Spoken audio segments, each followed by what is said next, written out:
తీసుకొచ్చి అందరితో వ్యతిరేకంగా మాట్లాడడానికి, లోబడకుండా చేయడానికి ఇష్టపడతా ఉంటుంది. కాబట్టి దయచేసి దేవునితోనే గర్వంగా మాట్లాడాడు, దేవునితోనే గర్వంగా మాట్లాడాడు. దేవునికే సమాధానం చెప్పలేదు. దేవునికి జవాబుదారిగా ఉండవలసిన వాడు దేవునికే జవాబు చెప్పలేదు. కాబట్టి దయచేసి గమనించండి, ఇక్కడ మనం చూస్తూ వచ్చినట్టే ఆధ్యాత్మికమైన సంగతులు మన పిల్లలను మనం ఏ రీతిగా పెంచాలో మనం దేవుని దగ్గర అడగాలి. ఎలాగ పెంచాలో దేవుని దగ్గర, ఎలాగ ఎక్కడ ఉంచాలో మరి మనం దేవుని దగ్గర అడగాలి. అందుకనే మరి జ్ఞాని అయిన సొలొమోను ఆ సామెతల గ్రంథంలో ఈ మాట రాశాడండి. సామెతల గ్రంథంలో ఈ మాట మనం చదవండి. 22వ అధ్యాయం 6వ వచనంలో, బాలుడు నడవలసిన త్రోవను వాడు పెద్దవాడైనప్పుడు తొలగిపోడు. అది నేర్పాల, తరబీదు అన్నమాట. ఆయుధానికి పదును పెట్టడం అనేది నీ పని, పదును పెట్టాల. పెద్దవాడైనప్పుడు, బలవంతుని చేతిలోకి వెళ్ళినప్పుడు, దాన్ని ఉపయోగించినప్పుడు ఎక్కడికి వెళ్ళాలో, ఎక్కడ గుచ్చుకోవాలో, ఎక్కడ ఎవరిని మరి హతమార్చాలో, ఎవరికి చిక్కకుండా ఎవరిని పూర్తిగా ఎదురాడే ప్రతి ఒక్క ఆటంకాన్ని తొలగించాలో ఆయుధానికి తెలుసు, ఆయుధానికి తెలుసు. కాబట్టి దేవుని ఉన్నతమైన దేశంలో ఎలాగా నడుచుకోవాలో నేర్పటం అనేది అవసరం. ఆయన ఏమన్నాడు? ముందు నాకు నేర్పాల. మానవుడు ఏమన్నాడు?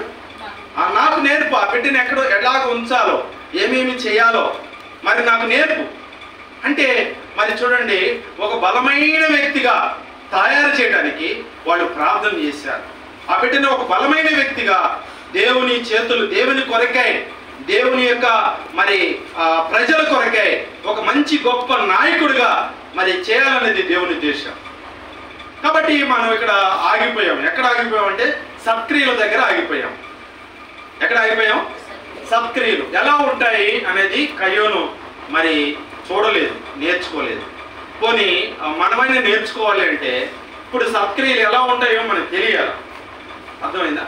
ఇప్పుడు వంట ఎలా తయారు చేయాలో, మరి కిచిడి ఎలా తయారు చేయాలో వాళ్ళకి తెలుసు. వాళ్ళు ఎంత దాంట్లో పసుపు వేయాలో తెలుసు, కారం ఎంత వేయాలో తెలుసు, ఎసురు ఎలాగా పెట్టుకోవాలో కూడా తెలుసు.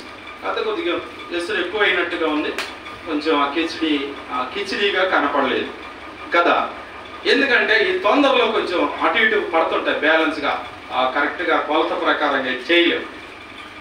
ఎందుకంటే హడావుడిగా ఉంటుంది అన్నమాట. తొందరగా చేసి మనం కిచెన్లో ఉండకుండా మందిరంలో ఉందాం. ఎప్పుడు కిచెన్ వాళ్ళుగానే ఉండాలా, కిచిడి చేసే వాళ్ళుగా ఉండకూడదు. మనం కూడా మరి మందిరంలో ఉండేవారుగా ఉండి మంచి మాటలు వినాలా అనే యొక్క ఆశ ఉంటుంది. కాబట్టి అందుకని మనం కొలతలు కొంచెం అటు ఇటు తేడా చేసేసి దాన్ని మెత్తగా చేస్తాం. పొడి పొడిగా ఉండాల్సిన దాన్ని ఏం చేస్తాం? మెత్తగా చేస్తాం అన్నమాట. అంటే పొంగల్లాగా తయారు చేసిన కిచిడీని. అర్థమైందా? అయితే అలాగా తెలుసుకొని చేస్తే, ఏమ్మా నీకు బాగా తెలుసు కదా, మంచి నైపుణ్యత ఉంది కదా వంటలో, మరి ఎందుకు ఇలా చేసావు అని అంటే ఏం చెప్తుందంట? తొందరగా మరి నేను ఎసురుని ఎక్కువగా వేసానో ఏదో చెప్తుంది.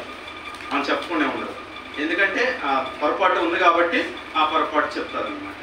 ఆ పొరపాటు అనేది తెలుసుకున్నాక కయ్యోను చెప్పలేదు. అయితే ఇప్పుడు మనం చెప్పాలి.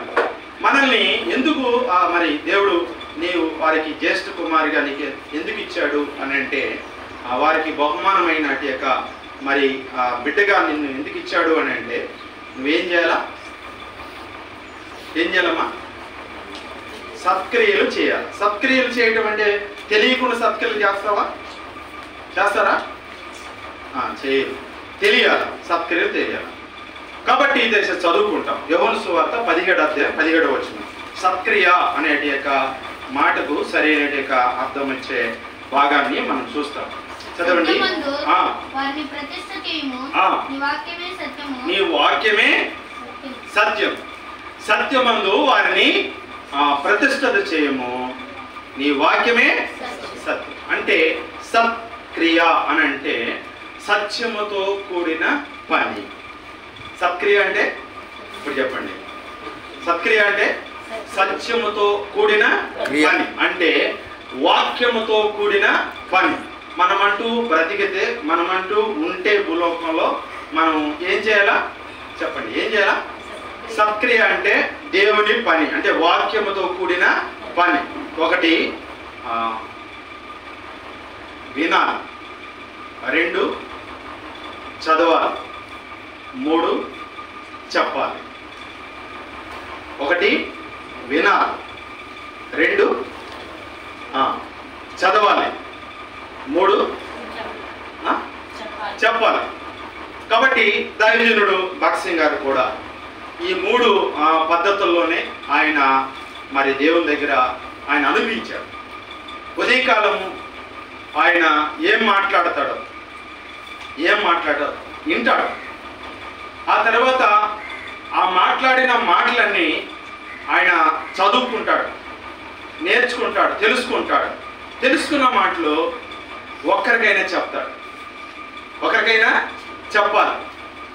తెలుసుకున్న మాటలు, తెలుసుకున్న అనుభవం ఇతరులకి చెప్పాలన్నమాట. ఇది అవసరం. ఒక భక్తి జీవితంలో ఎదిగటి యొక్క ప్రతి ఒక్క విశ్వాసి ఒకటి దేవునితో మాట్లాడటం, దేవునితో మాట్లాడి ప్రార్థన చేసుకునేటప్పుడు వారు నేర్చుకోవాల్సింది దేవుడు ఏం చెప్తున్నాడు, నువ్వేం చదువుతున్నావు, నువ్వేం నేర్చుకున్నావో, చదివింది విన్నది నువ్వేం చేయాలా చెప్పాలి. అక్కడ పక్క వారితో చెప్పాలన్నమాట. నేను ఈరోజు నా దినపాఠంలో ఇది నేర్చుకున్నాను, దేవుడు నాతో ఇలాగ మాట్లాడాడు. ఈ మాటను బట్టి నేను ప్రభుకి విధేయత చూపించాను, ఈ మాటను బట్టి ప్రభుని నేను అంగీకరించాను, ఈ మాటను బట్టి ప్రభుకి నేను మరి దగ్గరగా ఉన్నాను. ఈరోజు నాకు చాలా సంతోషంగా ఉంది, చాలా ఆనందంగా ఉంది. నాలో ఎటువంటి చింత లేదు, దుఃఖం లేదు, ఎటువంటి మరి ఏది కూడా లేదు. ప్రభువులో నాకు ఎంత ఆనందం, ప్రభువులో నాకు ఎంత గొప్ప శక్తి, ఎంత బలం, ఎంత తృప్తి అని చెప్పగలుగుతారు. నీవు అలాగ తృప్తి చెందుతున్నావంటే నాకు దేవుడు ఇచ్చినట్టుగా, మరి ఆ సన్నిధిలో దేవుడు ఇచ్చినట్టుగా తృప్తి ఇది అని చెప్తారన్నమాట. కాబట్టి దేవుని యొక్క ఉన్నతమైన దేశంలో అలాగనే సత్క్రియ అనే యొక్క మాటను చూసినప్పుడు సత్యముతో కూడిన క్రియ అంటే పని, సత్క్రియ అంటే సత్యముతో కూడిన పని. అదే మనము మరి భూమి మీద జన్మించిన నాటి నుండి మనం నేర్చుకోవాలి, సత్క్రియలు చేయడం నేర్చుకోవాలి. అర్థమైందా? దేవుని యొక్క వాక్యముతో కూడిన పనిని మనం ప్రారంభించాలి. ఏదో మా నాయన బోధకుళ్ళే, మా నాయనే చెప్తాళ్లే అని నువ్వు పట్టించుకోకపోతే, నువ్వు నేర్చుకోలేదని, నేర్చుకోవడానికి ఇంట్రెస్ట్ లేదని, చాలామంది సేవకులు పిల్లలు వాళ్ళకి వాక్యం చెప్పని చేతగా కదా. మంచి బోధకులు అండి, మంచి ఆత్మీయమైన బోధకులు వాళ్ళ పిల్లలకి బోధ చేయడం రాదు. అర్థమైందా? నేను ఇదే చెబుతాను, మా పిల్లలకి ఇదే చెప్తాను అన్నమాట. కాలేజీలో చదివేటప్పుడు మా చిన్న పాప కానీ పెద్ద పాప కానీ కాలేజీలో చదివేటప్పుడు కాలేజీలో మాకు మరి అక్కడ ఆరాధనకి వెళ్ళాలంటే కష్టంగా ఉంటుంది డాడీ అని చెప్పినప్పుడు నేను వెళ్ళి మాట్లాడాను. మా పిల్లలు ఆదివారం మందిరానికి అలవాటు ఉంది, వాళ్ళు వెళ్ళాల్సిందే, ఎక్కడ ఉన్నా సరే పర్మిషన్ ఇవ్వాల్సిందే. వెళ్ళేవారు, మందిరానికి వెళ్ళేవాడు. మందిరానికి ఎందుకు వెళ్తారు, అసలు మందిరంలో అసలు ఏంటి జరిగే విషయం ఏంటని కొంతమంది ప్రశ్నలు వేస్తారు. అలాగా మరి మా చిన్న పాప బీటెక్ చేసేటప్పుడు చెప్పారు, ఆయన మందిరానికి వెళ్ళటానికి లేదు అని చెప్పాడంట, అడ్డగించినప్పుడు నన్ను పిలిచింది, డాడీ మీరు వచ్చేసేయండి, మనం టీసీ తీసుకుని వెళ్ళిపోదాం అంది. టీసీ తీసుకుని వెళ్ళిపోదాం అంది. అంటే ముఖ్యం ఏంటి, మందిరానికి వెళ్ళడం ముఖ్యం. మందిరానికి వెళ్ళేది ఆపేసాడంటే నాకు ఆ చదువు కూడా అక్కర్లేదు, ఆ కాలేజీ కూడా నాకు అక్కర్లేదు, మనం టీసీ తీసుకుని వెళ్ళిపోదాం రామని. ఇది ఏంటబ్బా ఇంత తొందరగా టీసీ తీసుకుని వెళ్దాం అంటే మందిర విషయం చెప్పలేదు పాప. నేను వెళ్ళిన తర్వాత మాట్లాడాడు, అయ్యా మీ పాప ప్రతి సండే మందిరానికి వెళ్ళాలంటుంది, మీ పాపను బట్టి ఇప్పుడు 50 మంది అయ్యారు, మీ పాప అంటే పంపించగలను, ఇప్పుడు 50 మంది అయ్యారు. 50 మంది నేను పంపించాలంటే 2 బస్సులు పెట్టాల్సి వస్తుంది, 2 వెహికల్స్ పెట్టాల్సి వస్తుంది, అది కష్టము. అలాగా మరి వాళ్ళ యొక్క బ్రాంచీలో ఉన్నట్టు పిల్లలందరూ కూడా అలాగనే వెళ్ళాలంటున్నారు. మరి వాళ్ళందరూ పంపించినప్పుడు చాలా ఇబ్బంది అవుతుంది కదా, మరి అందుకని నేను పంపించట్లేదు అని. మా పాప వెంటనే అడిగింది, మీ కాలేజీలో ఇక్కడ ఒక టెంపుల్ ఉంది, ఆ టెంపుల్ తీసేసేయండి అని చెప్పింది. గణపతి టెంపుల్ ఉంది అక్కడ, గణపతి టెంపుల్ తీసేసేయమని చెప్పింది. ఎందుకు తీసేస్తారంటే మీ దేవత కదా, మీ దేవుడు కదా, మరి వాళ్ళందరూ మా పక్కన ఉన్నట్టు వాళ్ళందరూ అక్కడికి వెళ్తున్నారు, ఆ యొక్క దేవుణ్ణి వాళ్ళ దేవుడిగా చేసుకున్నారు. ఆ టెంపుల్ దగ్గరికి వెళ్ళి వాళ్ళకి ఒక మంచి ప్రమాణం ఉంది, అక్కడికి వెళ్ళి ప్రార్థన చేసుకొని పాస్ అవుతున్నారు.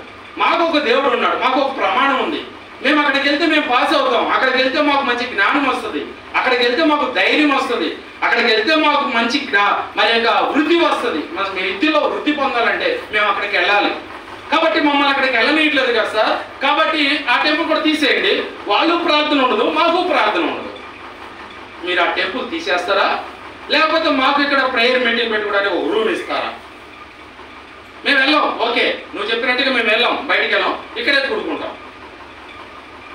150 మంది, ఒకరు కాదండి, ఇద్దరు కాదు, 150 మంది ఆరాధన చేశారు కాలేజీలో, బీటెక్ కాలేజీలో. 150 మందికి వాక్యం చెప్పడం మా చిన్న బాబు.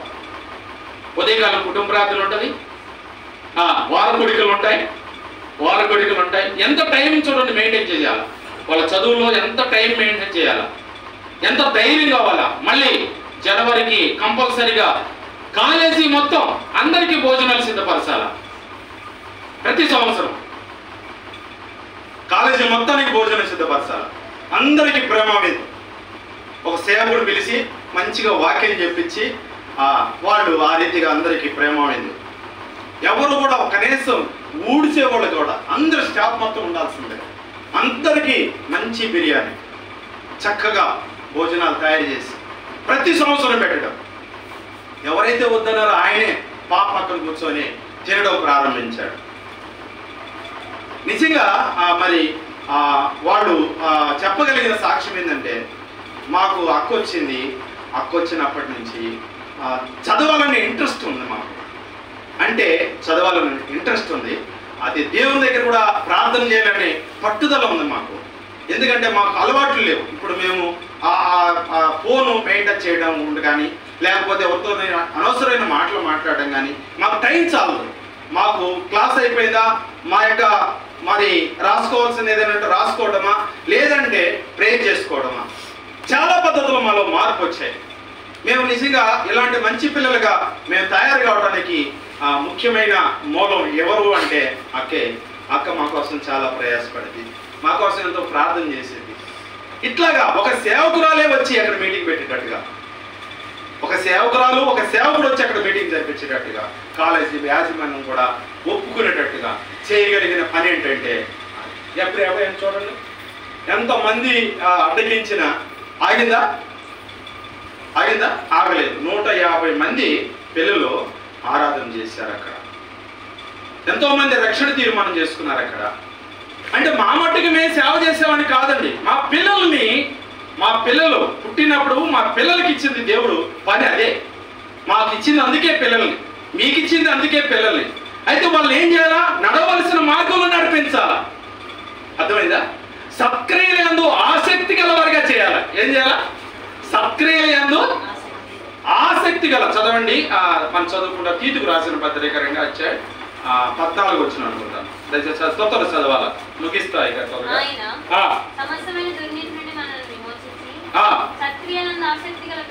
అది సత్క్రియలందు ఆసక్తి గల ప్రజలను తన కోసరము పవిత్రపరుచుకొని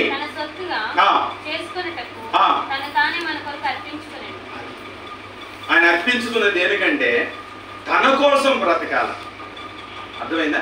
తన కోసం బ్రతకాల, దేవుని కోసం, దేవుని పని కోసం.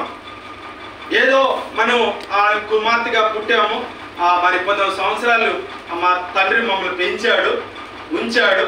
ఆ తండ్రి మీద మమకారం, ఆప్యాయత, అనురాగం పెంచుకున్నాం. కాబట్టి ఇప్పుడు నాకు బర్త్డే జరుపుతున్నాడు, అంతేనా ఏమా? బర్త్డే జరుపుతున్నాడు. ఎప్పుడైనా గుర్తుపెట్టుకోండి, బర్త్డే పక్కన ఏముంటుంది? రాసి పెడతారు, అక్కడే రాసి పెడతారు. ఆ ఫైల్లో ఒక పక్క బర్త్డే ఉంటుంది, తర్వాత డెత్ డే. నువ్వు ఎప్పుడు చనిపోతావు, నువ్వు ఎప్పుడు పుడతావు నీకు తెలుసా? ఎప్పుడు పుట్టింది? పుట్టింది తెలుసా? పుట్టేది తెలియదు కదా. తెలుసా నీకు పలానా సంవత్సరం పుడతా అని తెలుసా? తెలియదు. పోనీ పలానా సంవత్సరం చనిపోతామని తెలుసా? మనకి తెలియదు. తెలిసేది ఒక్కటే. ఏం తెలుసు చెప్పండి? Marriage day. అర్థమైందా? అదొకటి తెలుసు. పలానా సంవత్సరం నాకు మ్యారేజ్ అయింది, పలానా సంవత్సరంలో కుటుంబంగా దేవుడు నన్ను చేశాడు, కట్టాడు.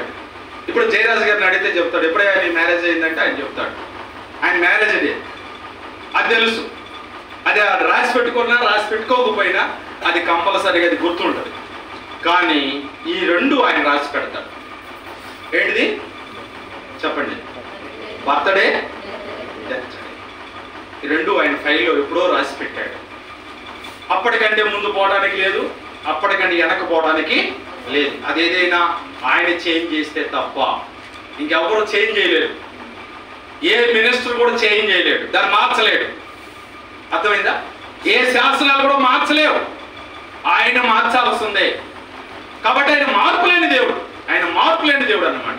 కాబట్టి మనం బ్రతికిన కాలం, మనం జన్మించిన కాలం నుండి మనం నేర్చుకోవాల్సింది ఏంటి అంటే ఆయన సత్క్రియలందు ఆసక్తి గల వారిని తన కోసము చెప్పండి పవిత్రపరుచుకొని తన సొత్తుగా చేసుకున్నాడు.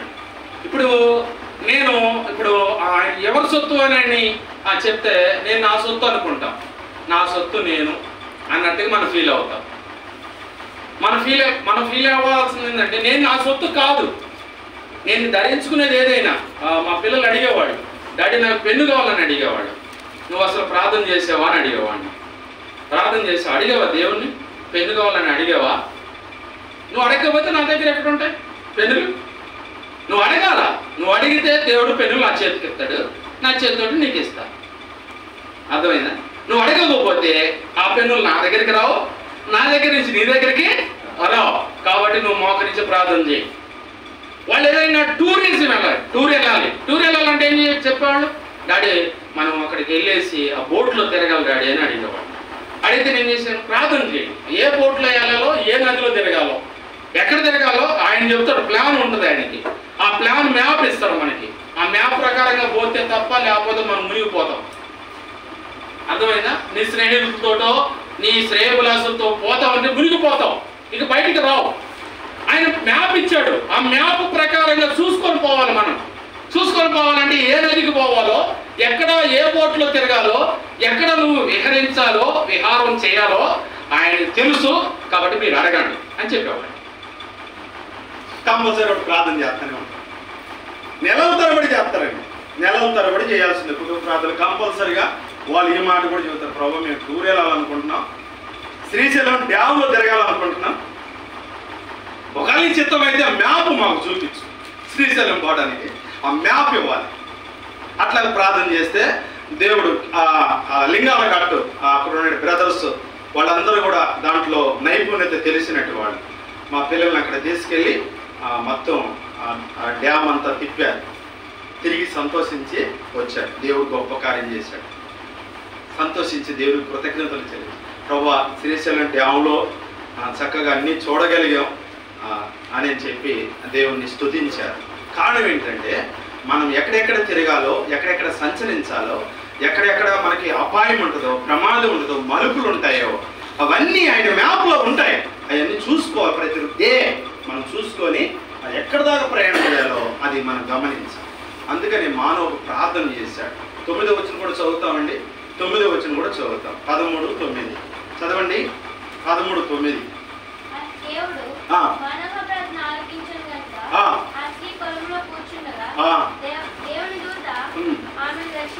అది మానవు ప్రార్థన దేవుడు ఏం చేశాడు? ఆలకించాడు. అది నీ ప్రార్థన ఆలకించాడా అనేది గుర్తు నీకుందా? మానవు గుర్తుందన్నమాట. నా ప్రార్థన దేవుడు ఆలకించాడు, దర్శించాడు. ఆయన దర్శన భాగ్యం నాకు దొరికింది. మనం ప్రార్థన చేయాలి. అర్థమైందా? రెండోది 12వ వచనం కూడా చదువుతాం. 13, 12 కూడా చదువుతాం. నీ మాట నెరవేరినప్పుడు అది అన్నమాట. ఆ బిడ్డ ఎట్టివాడగును. నా కుమార్తె ఎట్టిదగునో, ఏ స్థితికి ఎదగవలెనో చెప్పండి. అతడు చేయవలసిన కార్యమేమిటో తెలియజేయమని మనవి చేయగా అడుగుతున్నాడు. ఇంకా అసలు నిజంగా ఆ తండ్రికి ఎన్ని తలంపులు వచ్చాయండి. బిడ్డ విషయంలో ఎంత కేర్ తీసుకుంటున్నాడండి. ఎప్పుడైనా అడుగుతాం మనం, నా బిడ్డ ఏం చేయాలో, ఎట్టివాడు అవుతాడో, ఏ స్థితిలో ఉంటుందో నాకు చూపించు. గమనించండి, నేను కూడా మరి కుటుంబాన్ని దేవుడు నాకు ఇచ్చాడు. ఒక సన్యాసిగా మరి చనిపోతాను అనుకున్నాను, ఒక సన్యాసిగానే నా జీవితాన్ని ముగిస్తాను అనుకున్నాను. ఒక సంసార జీవితాన్ని నాకు ఇచ్చాడు. సంసార జీవితాన్ని ఇచ్చిన తర్వాత చాలా చిన్న పరిచర్య దేవుడు నాకు పంపించాడు. దేవుని సేవ పిలిచి ఆ పరిచర్య ఇచ్చాడు. అక్కడ పరిచర్యలో మేము కొనసాగుతున్నాం. అయితే దేవుడు ప్రార్థన చేశాం, 3 నెలలు ప్రార్థన చేశాం.